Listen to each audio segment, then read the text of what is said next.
Je vous propose de commencer. Donc, bienvenue pour ce premier décryptage de l'année 2023. Donc, aujourd'hui, le décryptage porte sur l'action Bureau vertueux, donc une première action de sobriété pour tous les métiers de bureau, à partir de 5 salariés. Alors, par rapport au déroulé du décryptage, je voulais juste vous préciser qu'on vous aurez environ 40 minutes de présentation. Vous pouvez poser vos questions dans l'onglet Q&R pendant toute la présentation et nous les reprendrons à la fin dans l'ordre des questions. Suite à la présentation, on aura une vingtaine de minutes d'échange avec nos différents intervenants. Voilà, je vous laisse avec les 3 intervenants de ce décryptage et donc je passe la parole à Fabien Dufaux. Ouais, bonjour à toutes et à tous. Donc, je suis Fabien Dufaux, je travaille à l'ADEME et du coup, j'ai le plaisir de vous accueillir sur cette journée. Mon directeur régional n'a pas pu être présent, donc il m'a laissé la mission d'ouvrir la réunion. Je vois qu'on est un peu plus d'une centaine de participants, donc ça montre quand même que la thématique du jour répond à une vraie attente. Donc, on est plutôt très content de cette mobilisation. Donc, l'opération Bureau vertueux, c'est une opération qui a été portée ou pilotée qui est pilotée par la CCI dans le cadre du réseau RT2E, qui est le réseau de la transition écologique et économique, qui est animé à la fois par l'ADEME et par la région, et qui regroupe des chargés de mission qui ont pour objectif d'accompagner la transition écologique et économique des entreprises. Parmi les membres du réseau de RT2E, il y a notamment la CCI qui a souhaité développer un outil à destination des organisations qui peuvent avoir des métiers de bureau. Donc, je détaillerai un tout petit peu après quels sont les types d'organismes qui peuvent rentrer dans le cadre de cette opération-là. Et on a voulu monter ce projet-là avec la CCI parce qu'on avait déjà des opérations dans le cadre du réseau RT2E sur des thématiques particulières, sur la thématique déchets ou la thématique économie circulaire ou des thématiques un peu transversales. On avait déjà des opérations qui étaient ciblées sur différentes cibles, notamment les commerçants, les industries. Et on s'est rendu compte qu'on avait un petit trou dans la raquette avec le secteur on va dire, pas forcément du tertiaire, mais les administrations ou les métiers de bureau. Et du coup, on a décidé de monter ce projet-là, donc qui a pour objectif d'aller sur une cible qui n'était pas celle sur laquelle on était les plus opérationnels jusqu'à maintenant. Et du coup, on a développé cet outil qui va permettre d'aller vers donc à la fois les métiers administratifs des industries, mais aussi tout ce qui va être administration, collectivité locale ou territoriale, et puis aussi des secteurs plus classiquement qu'on appelle tertiaires, comme les banques, les assurances, etc. Donc, dans le cadre de cette opération, on a voulu qu'on a lancé assez récemment, on a voulu faire un petit focus dans le cadre du décryptage de l'ADEME pour porter à connaissance cet outil-là. Et donc, on l'organise à travers cette présentation-là qui va se faire en 2 temps. Une première partie faite par Julie Le Guézigou de la CCI de Bourgogne-Franche-Comté, qui est conseillère environnement. Et puis ensuite, un petit témoignage de la part d'une des premières entreprises à avoir participé, à savoir Monsieur Imberdis de la maison Louis Jadot. Donc, je vais commencer par laisser la parole à Julie de la CCI et puis ensuite, on aura le petit témoignage. Merci Fabien. Donc, bonjour à tous. Donc, à présent, je vais vous détailler le contenu de l'accompagnement Bureau vertueux donc qui est proposé depuis l'été dernier par les CCI de Bourgogne-Franche-Comté dans le cadre de son programme PERF pour la transition écologique et énergétique, donc qui est financé en partie par l'ADEME et la région. Donc, comme l'a dit Fabien, cet accompagnement est destiné à toute structure de la région, donc de Bourgogne-Franche-Comté, ayant plus de 5 salariés, qui a une activité de bureau. L'objectif de cet accompagnement, c'est d'enclencher ou d'optimiser une démarche de sobriété au sein de votre établissement.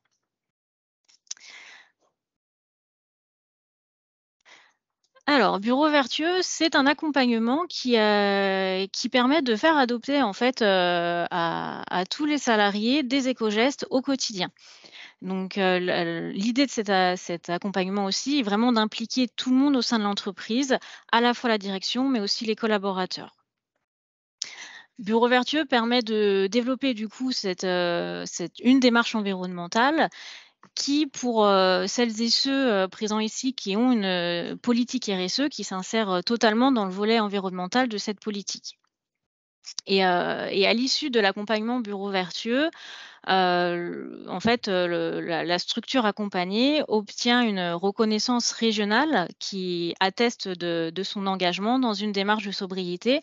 Donc, le visuel de cette reconnaissance, vous le voyez, c'est celui qui est à l'écran. Bureau vertueux a 2 composantes.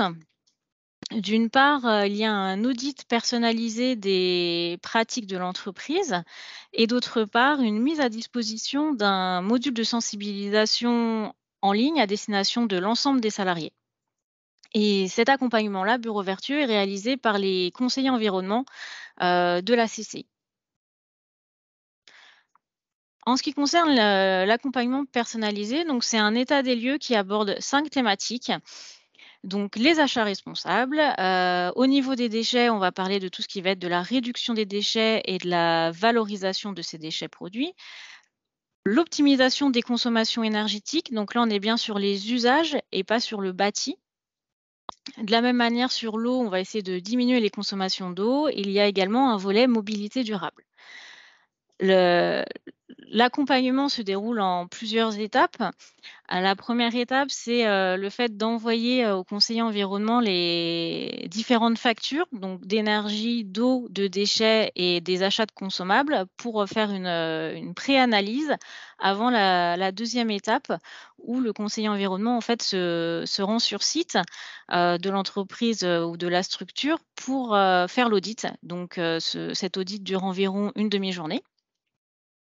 À la suite de cet audit, le conseiller environnement revient sur le site, de la structure pour présenter les résultats de son analyse par rapport aux pratiques déjà en place au sein de la structure et toutes les pratiques, tous les éco-gestes qui pourraient être mis en place, donc sur les 5 thématiques pour aller, dans une démarche de sobriété environnementale.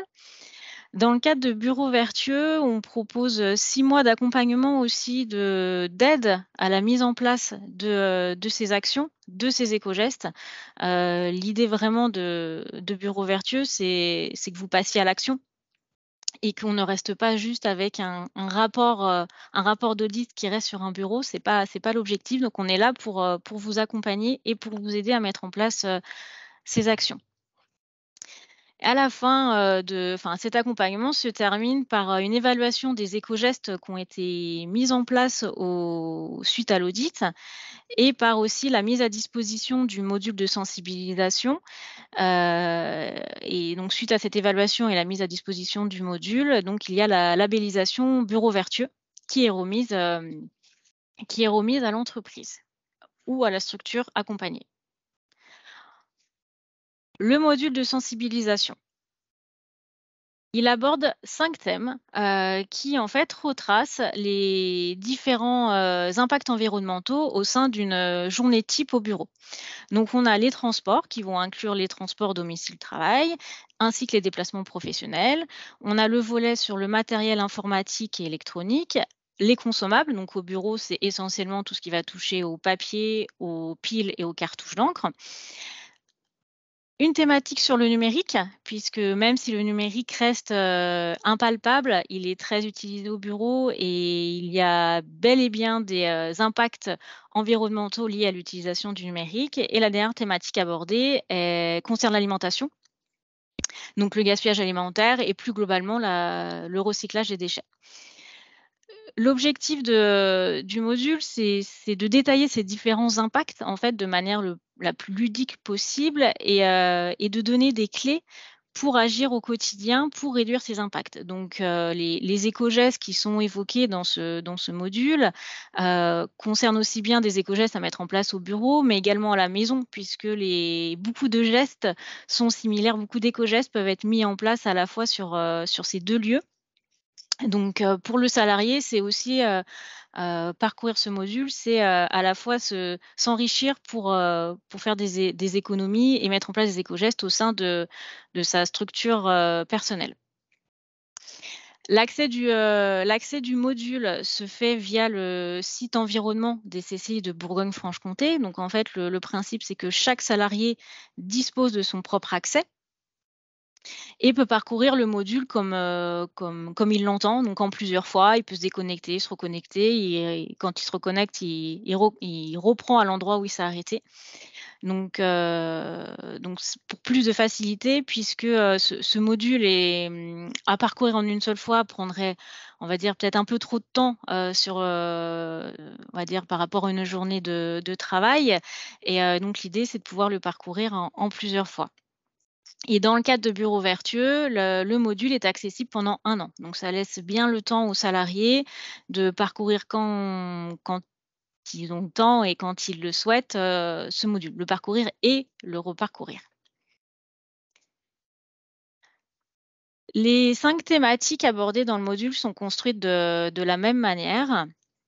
On a une première partie donc qui va correspondre aux 2 visuels du haut. Là, je vous ai fait un focus sur la thématique consommable. Donc cette première partie qui va expliquer les impacts environnementaux de la thématique et les concepts associés à ces impacts. Et dans cette première partie, on trouve toujours une question, posée à l'utilisateur. Donc l'idée, c'est qu'il trouve la bonne réponse pour pouvoir passer à la suite. Bon, pas d'inquiétude de toute manière, même s'il y a une mauvaise réponse, le module ne s'auto-détruit pas. On peut trouver, la bonne réponse en plusieurs fois.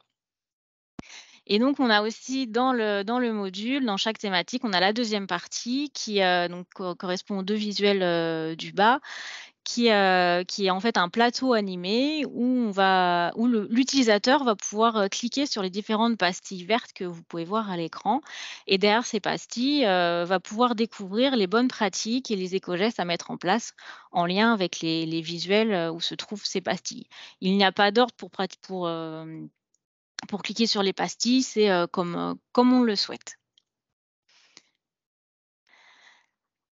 Afin d'évaluer en fait l'implication et le taux de consultation des salariés, la CCI va fournir, aux structures accompagnées des statistiques de consultation du module, qui donc sont des statistiques pour chaque thématique et concernent l'ensemble des salariés. On n'a pas de suivi individuel, par salarié. Et la fréquence est à définir, par la structure accompagnée. Donc soit c'est, sur les 1 an, soit c'est trimestriel, soit c'est semestriel.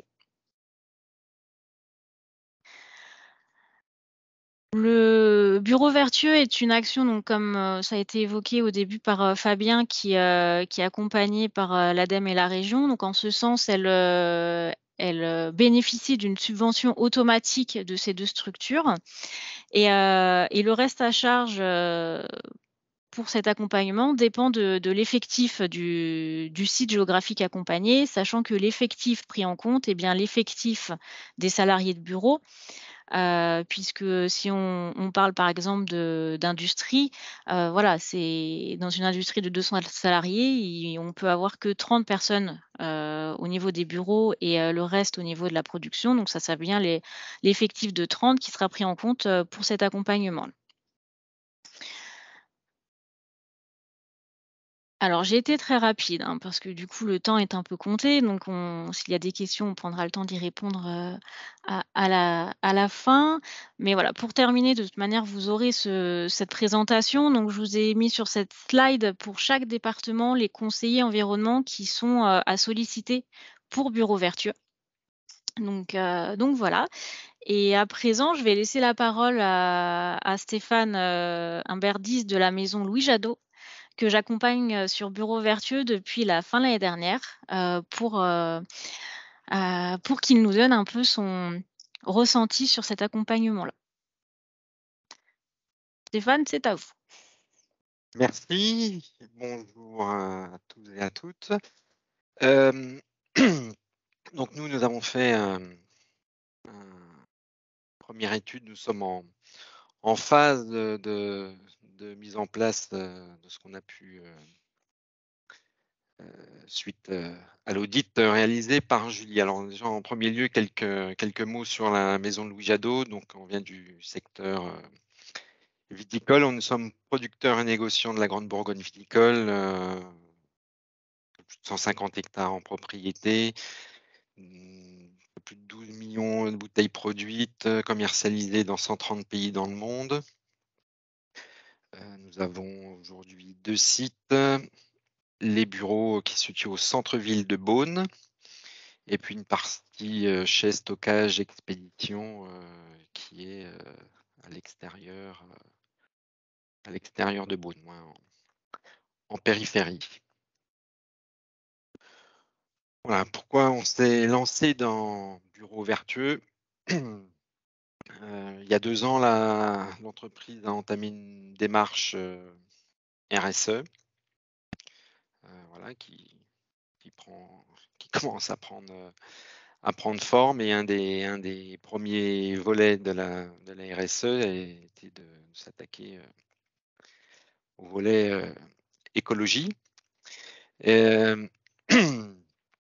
Après, des difficultés qu'on peut rentrer dans les PME, c'est de mobiliser les ressources. Alors, on avait besoin d'être stimulé, accompagné. Donc, pourquoi on a fait appel à Julie pour qu'elle nous accompagne dans la démarche.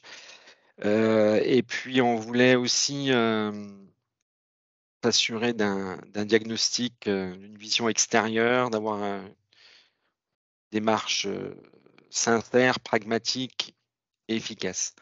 Et je pense que c'est un des points importants, notamment pour les PME où on n'a pas forcément toujours des gens disponibles. Donc d'avoir cette efficacité et ce pragmatisme, c'est un point important pour développer Bureau Vertueux dans les entreprises. En tout cas, c'est un outil. Il faut savoir que nous avons entrepris une démarche de culture biologique dans nos vignes. Donc, on a aussi une réflexion sur la cohérence de notre politique et de notre stratégie d'entreprise.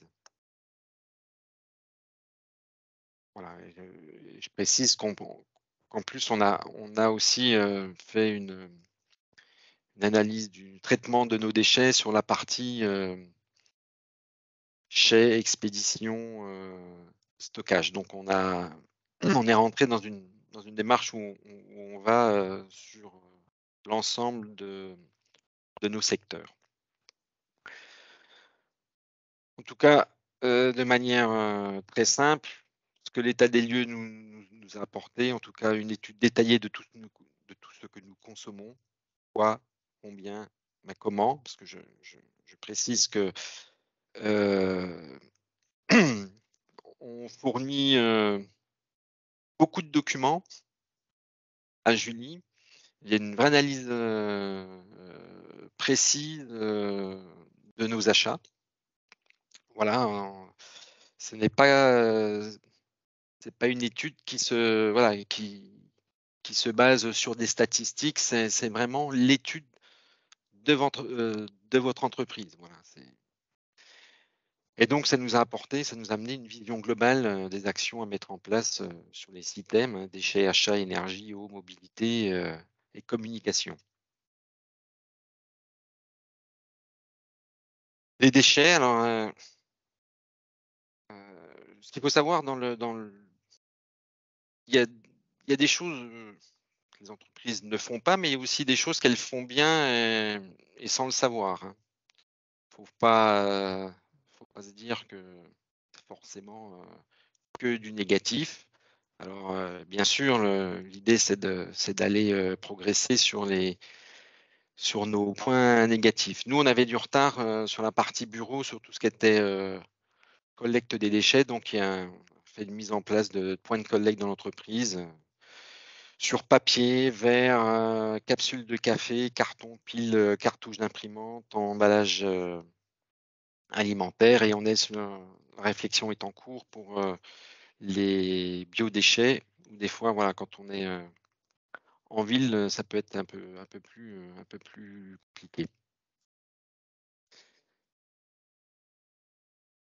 Sur la partie achat, fourniture des bureaux, ce qui est ressorti de l'étude, c'est qu'on a besoin d'une rationalisation des achats afin de limiter le nombre de livraisons, diminuer l'impact CO2 et la quantité des emballages.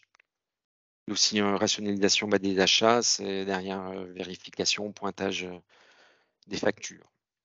Sur la partie papier, voilà, on a pour action de diminuer le grammage et l'indice de blancheur. D'ailleurs, suite à l'audit, il y a plein de petits conseils qui sont amenés. Vous n'êtes pas obligé de tout prendre, hein, mais voilà, nous, on a ciblé certaines choses qui nous semblaient importantes et qu'on pouvait mettre en place relativement rapidement. Là, un sujet un peu plus délicat, limiter les imprimantes individuelles. Voilà. Passer systématiquement sur le recto verso par défaut, utiliser le mode brouillon. Donc ça a travaillé en partenariat avec le service informatique. Produits d'entretien. Là, on va partir sur uniquement des produits d'entretien écolabel. Voilà. Écolabel. On s'est aperçu, par exemple, pour aller produits pour les WC, on en utilisait 5 différents, dont un écolabellisé. Voilà. Voilà, c'est ces petites choses qui peuvent être mises en avant et voilà, on peut penser que c'est anecdotique, mais derrière, sur la rationalisation, c'est aussi des économies et du temps gagné. Et puis, pour toute notre communication sur des supports papier, on va demander à ce que, en tout cas, travailler avec le marketing pour que nos fournisseurs soient référencés Imprime Vert. Voilà, c'est un label au niveau des imprimeurs. C'est ça, Julie? Oui, tout à fait. J'ai tout bien retenu. C'est un peu. Au niveau des énergies, voilà, les conseils, en tout cas, qui en ressortent, c'est la détermination du talon électrique. Donc, le talon électrique, est-ce qu'il y a une consommation d'électricité quand il n'y a plus personne dans les bureaux et de combien elle est et comment on peut la réduire? Ça, c'est quelque chose une action voilà, qu'on va regarder. En tout cas, c'est important d'y penser pour éviter déjà le gaspillage. Vérifier réellement si l'abonnement est adapté aux besoins. Parce que des fois, c'est des abonnements qui ont été souscrits il y a 20 ans avec un certain type de machines, d'outils qui n'a plus forcément besoin. Voilà, sensibiliser et responsabiliser le personnel aux éco-gestes. Et puis, voilà, on va axer rapidement la politique de renouvellement des luminaires, utiliser des LED 4000 Kelvin blanc. Voilà, c'est ces choses relativement pratiques, précises, simples qui ressortent de cet audit. Voilà, installer partout des chasses d'eau doubles, mettre des aérateurs mousseurs réducteurs sur nos robinets, et puis pareil, veille sur les factures sur le talon d'eau. On s'est aperçu qu'on arrivait à consommer pas mal d'eau le week-end. Voilà.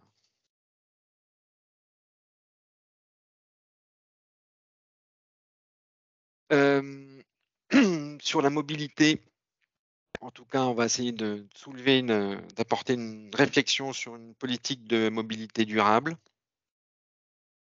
Sur le vélo, on a quand même pas mal de salariés qui habitent Beaune. Pour ceux qui sont un peu plus loin, voir sur le forfait mobilité durable, qui peut venir en complément au niveau des entreprises, notamment sur les abonnements transport, si j'ai bonne mémoire.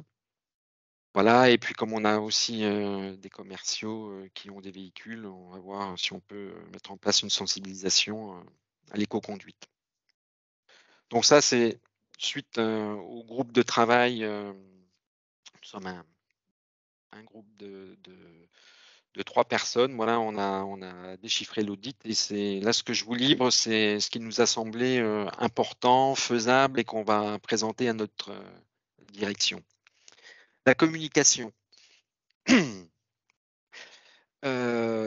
qui est déjà important, c'est d'être convaincu de notre démarche, de croire à la justesse de notre démarche. Et l'idée, en tout cas, c'est de dire ce que l'on va faire, évaluer ce qu'on aura fait, ajuster, réévaluer, et ça c'est déjà aperçu là rapidement que pour que ce soit pérenne, il faudra déléguer les évaluations aux personnes de terrain. Il faudra responsabiliser les gens, notamment sur toute la partie tri déchets, de vérifier dans les poubelles si les tris sont bien faits. Voilà, voilà sur ce genre d'exemple. On devrait retenir de participer à un événement européen ou mondial, style la journée mondiale du recyclage ou du recyclage numérique. Peut-être de participer à la semaine européenne du développement durable. Ça nous semble important, en tout cas, quand on est dans une véritable politique démarche RSE, à un moment donné, d'avoir des actions fédératrices et qui apportent du sens à ce que l'on fait. Et ensuite, on souhaiterait développer un support de communication interne lié aux questions d'hygiène et de sécurité. Là, il y a une quasi-création de poste chez nous, une personne responsable qualité, hygiène, sécurité, environnement. Et elle sera en charge d'animer la partie RSE sur l'environnement.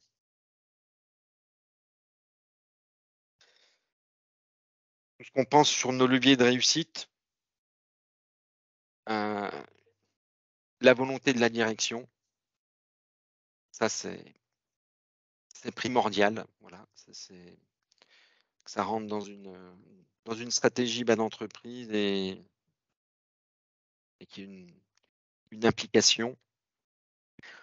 Ensuite, il faut un fort relais dans l'encadrement intermédiaire. Voilà.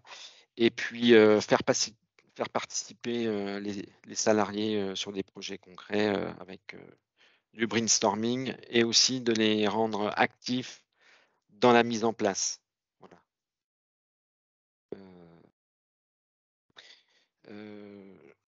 Chez Jadot, on a un accord d'intéressement qui porte sur des critères, qui n'est pas uniquement sur le volet financier où il y a liés aux résultats de l'entreprise, mais voilà, on a des des critères de performance, ça peut être de la productivité, des critères commerciaux. Et déjà en 2022, on avait déjà mis des critères sur la RSE, sur la partie environnement, avec la mise en place du tri, et puis et sur le diagnostic.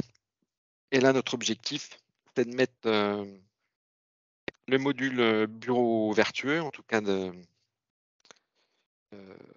ce soit proposé aux salariés, et si on arrive certainement à un taux d'accomplissement par l'ensemble des salariés qui sont dans les bureaux qui ont accès à un ordinateur, voilà, on aimerait mettre en place ce critère sur l'intéressement pour aussi stimuler les salariés de l'entreprise.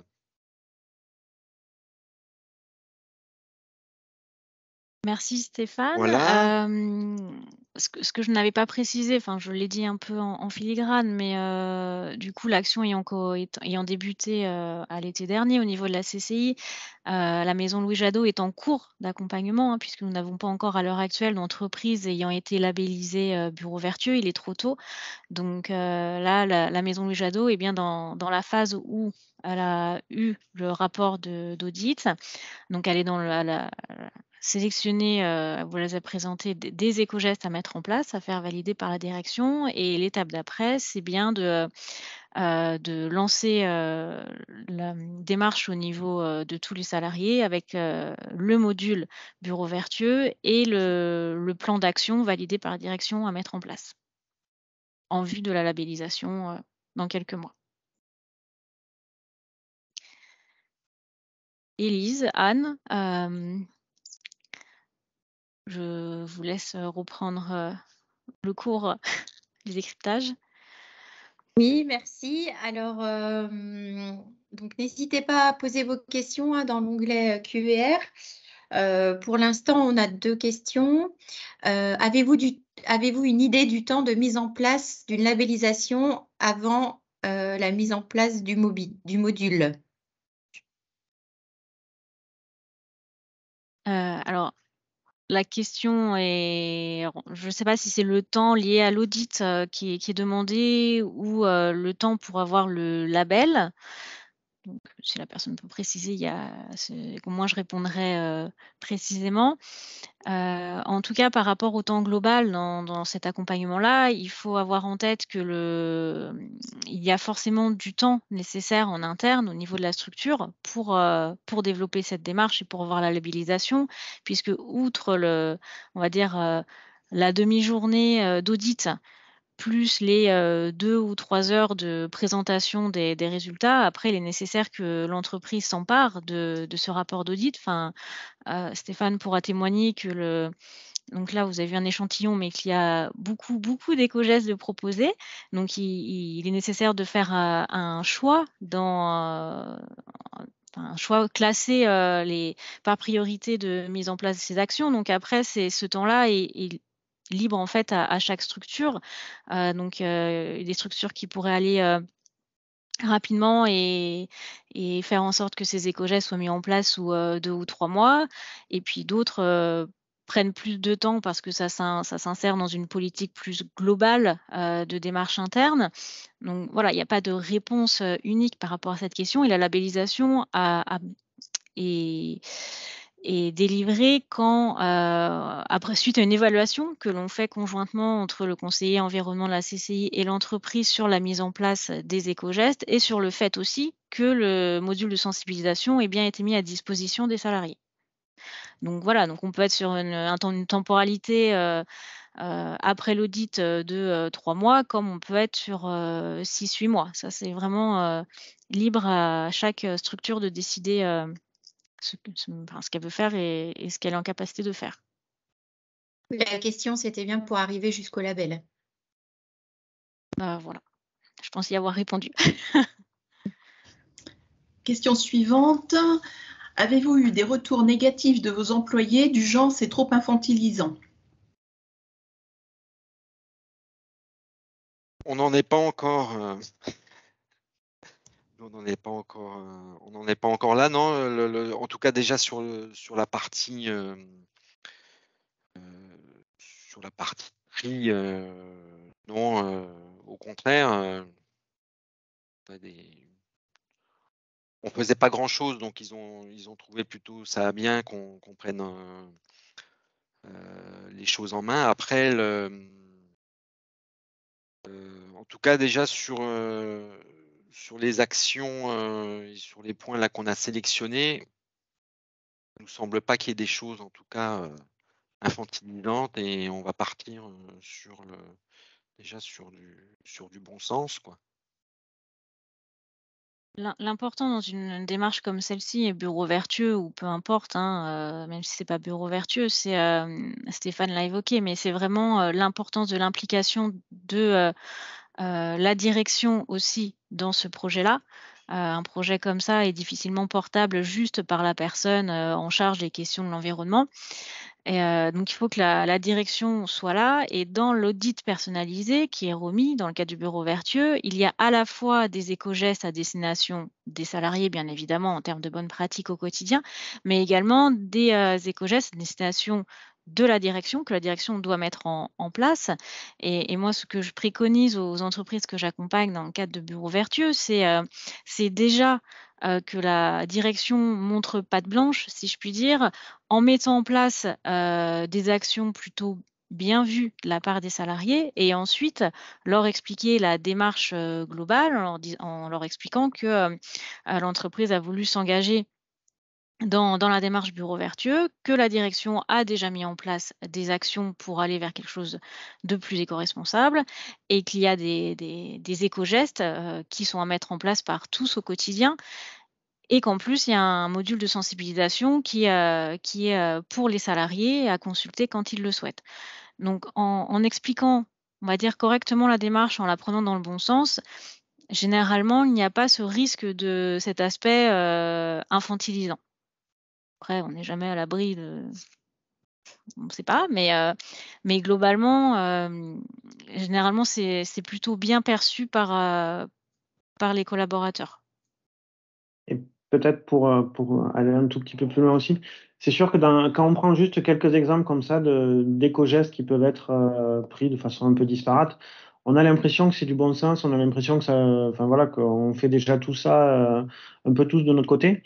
Et toute la nécessité ou tout l'intérêt d'un audit, c'est d'avoir le point de vue de quelqu'un qui n'a pas la tête dans le guidon, qui n'a pas la tête dans le fonctionnement classique, et qui va justement relever des petits gestes simples, mais qui voilà, qu'on a juste oublié de faire parce que par habitude, par facilité ou ou par dérèglement petit à petit.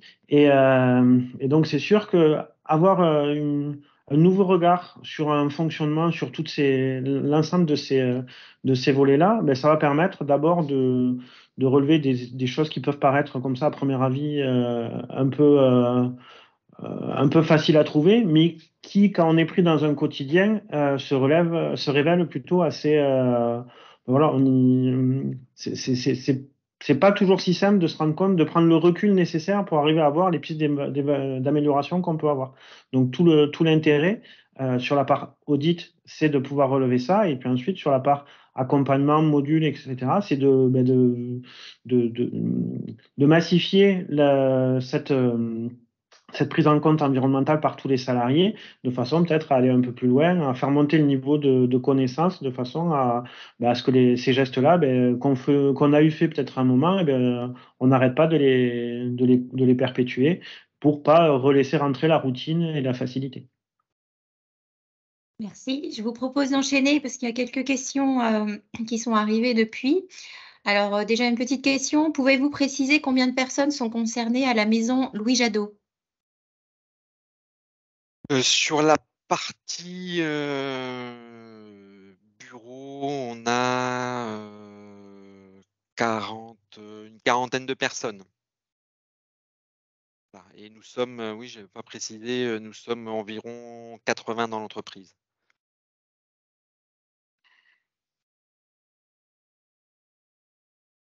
Une autre question. Réafficher le coût pour les établissements et le cofinancement du coût global pour mieux convaincre. la valeur de la démarche proposée par Bureau Vert. C'est plus... Bureau vertueux. Du coup, je suppose que c'est la slide du coût qui est demandée. Voilà, je ne sais pas trop quoi rajouter. Ce qu'on peut peut-être préciser, c'est qu'effectivement, c'est une opération qui est réalisée dans le cadre du réseau RT2E. Je l'ai dit un peu au début, mais peut-être que tout le monde n'était pas là. Et que dans le cadre de ce réseau-là, l'ADEME et la région accompagnent, dans ce cas-là, c'est la CCI, pour mener un programme d'action. Et dans ce programme d'action, il y a ces opérations-là. Donc, il y a une part du coût réel de l'opération qui est déjà financée par l'ADEME et la région. Et donc, ce qui reste dans le coût résiduel, c'est le reste à charge pour l'entreprise. Et ce que disait Julie tout à l'heure, c'est qu'on ne prend pas en compte l'effectif global de l'entreprise, mais on prend l'effectif des personnes qui sont concernées par cette opération, donc qui ont des activités de bureau.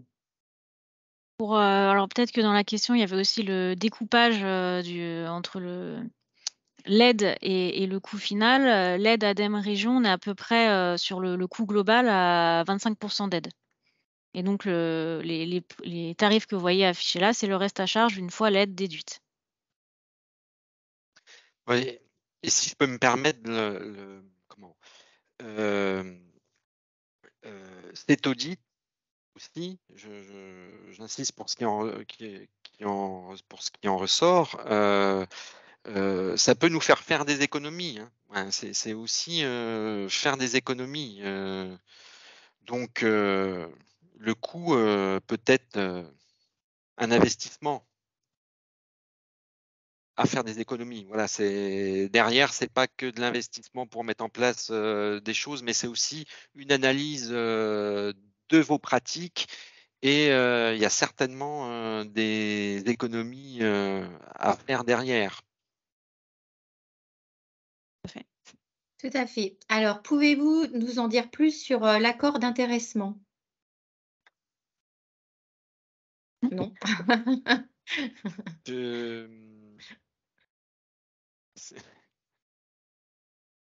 C'est-à-dire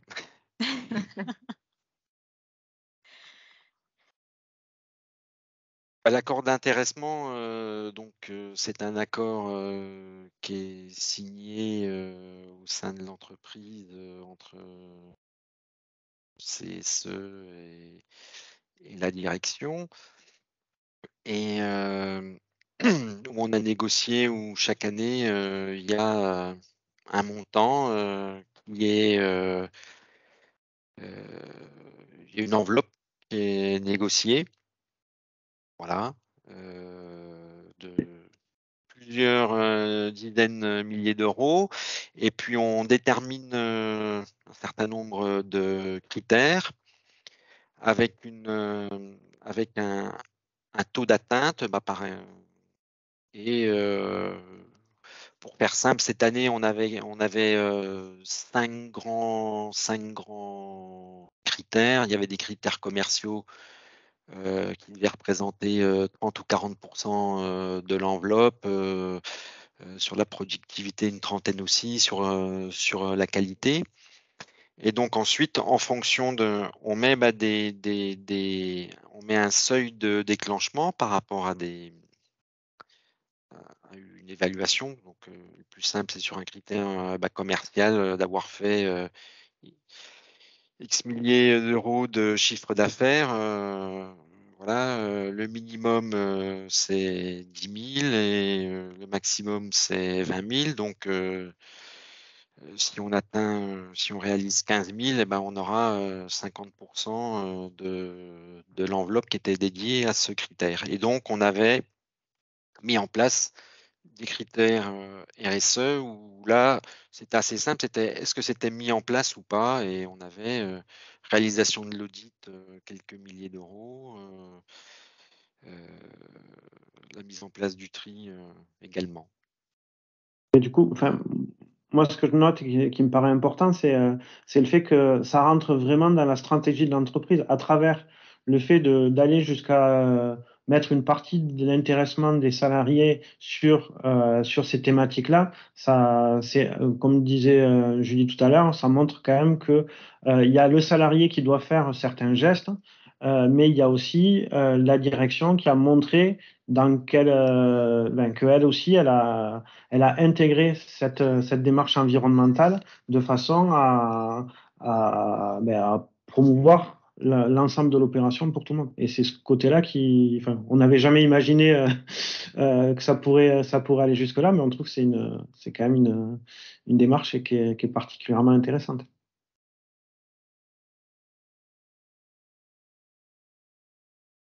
Anne, ton micro est coupé. Merci. Une autre question qui est de savoir si, sans solliciter un audit ni un accompagnement, on peut tout de même avoir accès aux ressources. C'est-à-dire accès aux ressources alors là, il faut de la précision parce que les ressources, cet accompagnement, c'est notre savoir-faire aussi. Enfin voilà, l'audit, c'est aussi la connaissance des conseillers environnement globalement sur toutes les thématiques qui font que dans le cadre de l'échange, on peut trouver des pistes d'amélioration. Donc, aller dans notre cerveau, ça ne sera pas possible. Voilà, je ne sais pas ce que vous entendez par ressources. C'est vrai que... Parce que la question, Julie, je pense, c'est est-ce qu'il est possible de décorréler la partie audit de la partie module de sensibilisation? Les Oui, alors ressources pédagogiques à diffuser auprès de nos agents. Donc j'entends encore deux choses. Si c'est décorrélé, c'est possible effectivement de faire juste l'audit ou juste le module, mais après il y a une perte un peu dans la démarche globale, mais en tout cas c'est possible. Pour ce qui est des ressources, alors oui et non, j'ai envie de répondre puisque nous on va pas envoyer aux structures des éco-gestes comme ça parce que ça aurait aucun intérêt. Enfin, l'idée de cet accompagnement, c'est de faire quelque chose de sur mesure. Après, voilà, je ne vais pas vous cacher non plus qu'il existe des guides sur internet où on peut trouver des éco-gestes à mettre en place dans différentes structures, différentes activités. Après, à vous, vous-même de faire le tri et de prendre le temps pour savoir, qu'est-ce qui est adapté à votre structure et qu'est-ce qui ne l'est pas. Alors, on enchaîne. À l'heure de la généralisation de la dématérialisation, le diagnostic s'attaque-t-il aux pratiques de stockage dans les clouds, par exemple, l'envoi de mails également? Il y a effectivement une partie de numérique responsable qui est abordée dans le cadre de l'audit. Donc on évoque cette question tout à fait, c'est ce que j'ai évoqué lors de la présentation, c'est que le numérique a un impact, même si beaucoup pensent que c'est la solution miracle, mais ce n'est pas le cas. Donc oui, c'est abordé dans l'audit et dans le module, donc il y a une thématique qui est dédiée à cet aspect numérique responsable. Pour la première étape, faut-il juste des factures ou des relevés de consommation des différentes énergies par bâtiment, par exemple? Alors pour la partie, facture, en fait, ces factures, ce qui m'intéresse surtout, c'est la partie consommation, mais en lien aussi avec une analyse, rapide des factures sur l'aspect financier, notamment pour la partie énergie. Mais ce qui nous intéresse surtout, c'est la partie, consommation, qui nous permettra de calculer ensuite des ratios aussi de consommation, par salarié, par mètre carré. Voilà, donc c'est pour tout surtout la partie consommation, si je dois avoir une information, c'est plutôt celle-ci. Pour l'eau aussi d'ailleurs. Ton micro est coupé aussi, Élise. Oui. Si le nombre de l'accompagnement se base sur le nombre de salariés de bureau, les éco-gestes et la démarche en général s'appliquent bien à tout le personnel. Oui, tout à fait. Oui, oui, tout le personnel de bureau. Alors je tiens à préciser ce point-là pour pas qu'il y ait d'incompréhension. Donc quand on est sur des structures, alors surtout voilà, je parle des industries, mais voilà, dans une industrie, quand je vais parler de l'aspect, énergie, je vais vraiment parler je vais aborder les usages énergétiques au sein des bureaux. Donc les éco-gestes sont faits pour tout le personnel de bureau sur toutes les thématiques. Et la question, Julie, c'était aussi, par exemple, sur la thématique mobilité ou alimentation. Là, ça peut aussi concerner le personnel qui est sur le process, quoi. Donc, du coup, est-ce est-ce qu'ils peuvent bénéficier de l'accompagnement, enfin pas de l'accompagnement, mais du module, ou est-ce qu'il y a des possibilités peut-être d'afficher quelques règles sur le transport ou sur l'alimentation?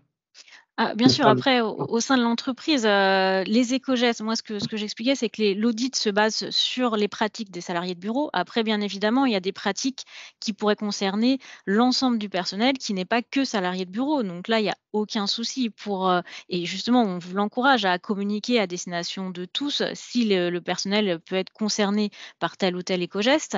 Donc il n'y a pas de problème. Après, pour la partie, si on prend l'exemple d'une industrie, la partie production et la mise à disposition du module, ça devient plus compliqué puisque le module, il est vraiment destiné à des salariés qui peuvent parcourir pendant leurs heures de travail ce module-là. Les personnes qui sont en production ont rarement des ordinateurs et du coup, ça commence à devenir compliqué de leur dire qu'ils peuvent accéder au module, mais en dehors des heures de travail, ou alors il faut que l'entreprise mette à disposition un ordinateur. Enfin voilà. Mais après, ça, c'est à évaluer en fonction de chaque structure accompagnée. Mais en tout cas, c'est envisageable si la structure souhaite le mettre en place. Question suivante, est-ce qu'une mise en lien avec les collectivités qui sont compétentes dans les domaines abordés déchets, mobilité ou alimentation est prévue à un moment donné pour créer une synergie territoriale? Alors cette action, il faut savoir que cette action au niveau, régional, on la propose déjà aux collectivités, alors qu'on connaît, à savoir que ça fait, maintenant une dizaine d'années qu'on a l'habitude au niveau des CCI de travailler avec les collectivités sur les thématiques, déchets et énergie pour lancer des dynamiques territoriales et développer des actions spécifiques sur, des territoires pour accompagner aussi le territoire dans sa mutation, écologique. Donc voilà, je ne sais pas qui est la collectivité, concernée, mais n'hésitez pas à envoyer un mail à la personne qui était la personne, concernée sur votre département, pour évoquer plus en détail les possibilités de partenariat, par rapport à cette action sur votre territoire. Une autre question, est-il possible d'avoir un accompagnement avancé sur une thématique, celle de la mobilité par exemple? Alors, c'est possible, mais pas dans le cadre de bureaux vertueux dans ces cas-là. L'accompagnement poussé ça sera notre rôle classique de conseiller environnement qu'on peut avoir au niveau des CCI et essayer de pouvoir répondre, aux besoins de la structure. Mais par contre, ça ne donnera pas lieu à une labellisation bureau vertueux si on n'est que sur une seule thématique. Bureau vertueux étant une démarche qu'on veut globale, multithématique. Mais si vous avez des questions sur mobilité, n'hésitez pas à nous les poser aussi. En direct. Une autre question, le label est-il soumis à réévaluation? Au-delà de la reconnaissance de pratiques vertueuses, permet-il d'autres choses? Par exemple, facilitation de financement, projet de transition écologique. Alors, au niveau de la réévaluation, le label déjà, il est obtenu à la fin de l'accompagnement, donc sur l'année accompagnée. Il n'y aura pas chaque année de réévaluation pour savoir si vous êtes toujours dans la démarche. Il faut bien avoir en tête alors on l'appelle label, on n'est pas sur un label certifiant, donc du coup, on ne veut pas mettre non plus de contraintes non plus aux structures qui se lancent dans la démarche. La volonté du label, c'est pouvoir vous donner, un certificat, une attestation de votre démarche et de pouvoir la faire valoir après auprès, soit de vos clients, de vos usagers, de si vous répondez à des marchés, de pouvoir, attester du fait que vous êtes lancé dans une démarche. Donc après le fait, de pouvoir avoir plus facilement des financements si vous avez fait bureau vertueux, c'est plutôt à l'ADEME et à la région de répondre, mais je ne pense pas que ça soit un critère. Après, il peut y avoir des critères dans les appels à projets éco-conditionnalité et dans ces cas-là, vous répondez à l'appel à projet en disant que vous avez fait bureau vertueux. Donc ça peut contribuer mais c'est pas le fait d'avoir fait bureau vertueux qui va forcément vous donner des financements en plus. Fabien, je te laisse, Oui, préciser. là on est sur du changement de pratique. On est sur des conseils sur les différentes thématiques, mais on n'est pas sur des propositions d'investissement lourds qui peuvent nécessiter un accompagnement, en tout cas suite à cette opération-là, qui peut émerger sur des aides de l'ADEME ou de la région. Dans le cadre, par exemple, du bureau vertueux, il va y avoir des propositions sur la mobilité, mais par exemple, je sais pas, je vais dire favoriser le covoiturage ou essayer de mettre en place certaines choses, etc. Mais c'est pas parce que vous avez fait bureau vertueux que vous pourrez avoir un accompagnement sur le fait d'avoir un parking avec une ombrière photovoltaïque, etc. C'est deux choses différentes. Après, c'est toujours bien de faire une opération qui peut être labellisé, on va dire, ADEME et région. Ça permet aussi, nous, du coup, on connaît un peu mieux les entreprises. Et puis, ça facilite, vous avez un contact dans une structure dont le rôle est d'accompagner les entreprises sur le montage de démarches, de dossiers de financement, etc. Donc, de façon indirecte peut-être, de façon directe, a priori non. À part peut-être sur le prêt vert de la BPI qui demande d'avoir bénéficié d'une opération aidée par l'ADEME. Donc, on peut considérer que le bureau vertueux pourrait l'être. Mais à part ça, il n'y a pas d'aide directe. Une dernière question peut-être. Est-ce que ce label existe au sein de la région Auvergne-Rhône-Alpes et les CCI présentes sur cette région? Non, c'est une spécificité de Bourgogne-Franche-Comté. Oui, non, ce label, pour l'instant, cette opération n'existe qu'en Bourgogne-Franche-Comté. Après, pour des établissements qui seraient hors BFC, il faudrait qu'on discute de la faisabilité de cet accompagnement en lien aussi avec l'ADEME et la région, puisque nous, côté CCI, on est subventionné par l'ADEME et la région pour accompagner les structures de la région BFC. Donc après, voilà, moi je ne ferme pas la porte à toute à toute motivation. Donc après, c'est à discuter ensemble. Ce qu'on peut peut-être dire, c'est que c'est une opération qui a été fabriquée, montée par la CCI régionale. Donc du coup, tout a été développé en local. Et donc, si jamais on arrive à avoir une franche réussite, peut-être que cette opération pourra passer sur un échelon national. Je ne sais pas, on peut toujours espérer. Mais pour l'instant, effectivement, c'est une démarche régionale. Une dernière question peut-être, de savoir s'il est possible de savoir qui est détenteur du label en Bourgogne-Franche-Comté. Alors oui, ça va être assez rapide, la réponse. Pour l'instant, personne, puisque voilà, comme je vous l'ai dit, l'action a été lancée à l'été dernier et pour obtenir le label, entre le temps d'avoir les entreprises qui sont motivées, faire l'audit et lancer le module et les éco-gestes, on est actuellement qu'en phase. On a une dizaine d'entreprises sur la BFC qui sont engagées dans cette démarche-là, mais à l'heure actuelle, il n'y en a aucune qui sont labellisées. Voilà, pour répondre vraiment à l'aspect label. Et je précise juste parce que du coup, j'ai vu que c'était pas dans question-réponse, mais dans conversation. Donc, je pense que c'est Daphné qui pose la question, Daphné Callot, sur la collectivité. Par rapport au lien avec cette action-là, oui, on fait le lien avec ce que peut proposer la collectivité sur des actions locales, notamment, voilà, tu évoquais un service de location de vélo. Donc voilà, pour le cas de la maison Louis Jadot, je m'étais rapprochée de la Com d'Aglo de Beaune pour certaines questions, pour voilà, mettre en lien aussi la structure accompagnée et la collectivité. Et du coup, je lis la question sur le recensement. Aujourd'hui, pour l'instant, il n'y en a pas. Mais est-ce qu'à terme, il y aura un endroit où on notera, enfin, où sera indiqué quelles sont les structures qui sont labellisées, ou c'est pas d'actualité?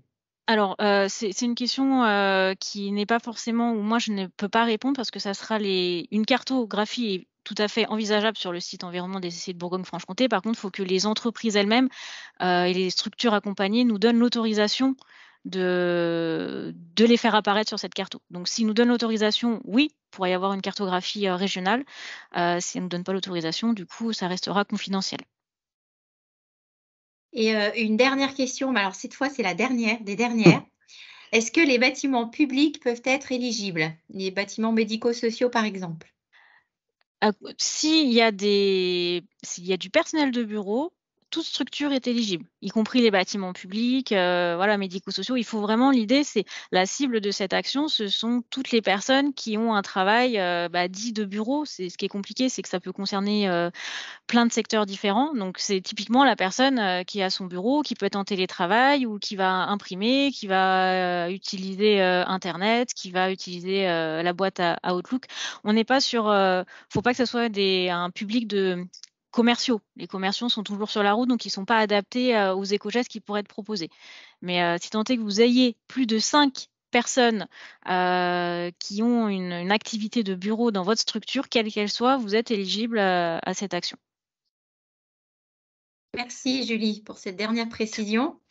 Alors, n'hésitez pas à contacter Julie ou les autres conseillers de votre département.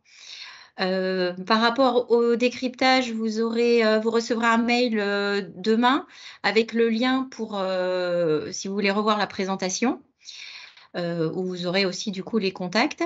Et puis, d'ici une semaine à 10 jours, on mettra en ligne le replay pour ceux qui voudraient le revoir ou le revoir. En tout cas, merci à nos 3 intervenants.